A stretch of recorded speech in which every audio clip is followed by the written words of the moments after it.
Hey guys, it's Donnabellez. Thank you for checking out my special storytime video. Ooh.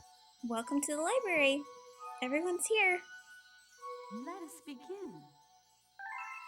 Alright, so this will just be me reading from Rosalina's storybook. Chapter 1, The Celestial Duo. Our story begins a very, very long time ago with a young girl. One day, this girl spotted a rusted spaceship holding a small star child.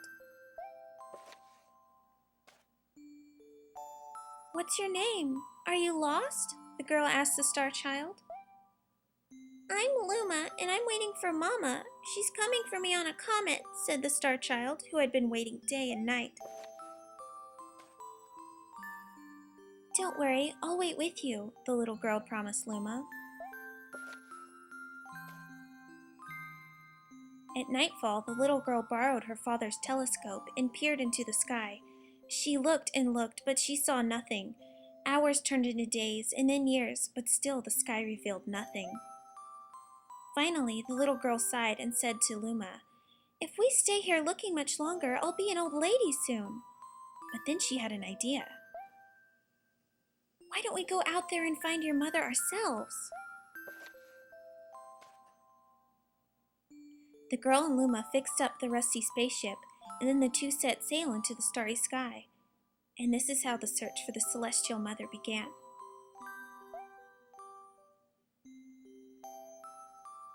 Chapter 2, Starbits. Days passed with no sight of a comet, or even a single planet. Instead, asteroids extended for as far as the eye could see.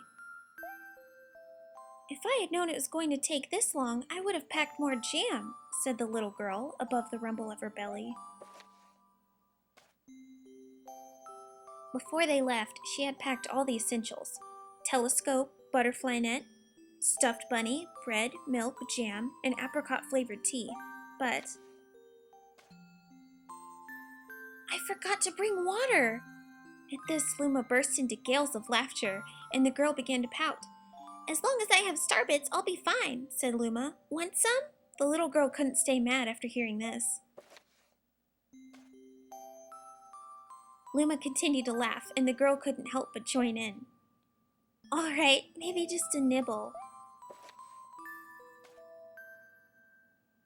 Leaning far out of the ship, the pair began to collect starbits with the girl's net. They almost fell out a few times, but they kept on collecting. The starbits tasted like honey. Chapter 3, The Comet. A beam of light pierced through the ship's window. Thinking it was the morning sun, the girl peered through the window, only to find a turquoise-blue comet shimmering at her. The little girl shook the sleeping Luma awake and shouted excitedly, "We have to get to that comet!" The pair descended on the comet and found that it was made of ice.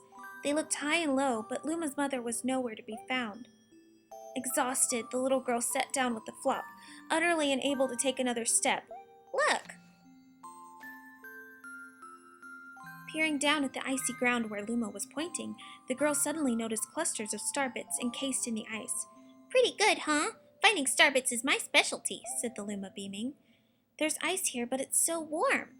I'll bet there's water here, too." The two decided to stay on the comet for a while. Riding the turquoise comet, the pair continued their search for Luma's mother. Chapter 4, The Dream. One night, the girl dreamed about her own mother. "Where are you going?" she asked her mother's retreating back. Without turning, the mother replied, "Don't fret, dearest. I'm not going anywhere. I'm always watching over you, like the sun in the day and the moon in the night." A wave of sadness washed over the girl. "What about when it rains and I can't see the sun or the moon?" Her mother thought for a moment before responding.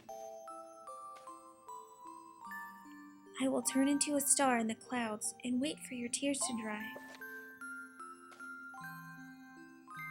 When she awoke, the girl's face was damp with tears. "You have starbits in your eyes," the Luma said to the girl. Wiping her face, the girl replied, These are tears, not starbits. I'm crying because I'll never see my mother ever again. At this, Luma began to cry too. Mama, oh, Mama, where? The pair traveled through the starry skies, and though they encountered many other comets, not one of them held Luma's mother. Luma was despondent. Now, Luma, the rain clouds won't go away if you keep crying, the girl said, giving Luma a squeeze. I'll give you a present if you stop. The girl closed her eyes and said gently, I'll take care of you. With these words, she felt a small spark in her heart. Chapter 5. Home. The kitchen will go over here, and the library will go over there, said the girl busily to herself. We'll put the gate here. Ever since the girl took Luma under her care, she'd been bustling about at a feverish pace. It's a lot of work, but it's worth it to make a happy home. It turned out that the starbits weren't the only things buried in the ice. There were tools and furniture unlike any they had ever seen, and the girl used them to build a home. Looking at the completed house, Luma remarked, Don't you think it's awfully big for just the two of us? With a library, bedroom, kitchen, fountain, and gate, it was certainly spacious, but still, something seemed to be missing. If only father, brother, and mother were here, the girl said wistfully. Indeed, the house was too large for its too small residence. That night, clutching her favorite stuffed bunny close to her heart, the girl fell asleep in the starship.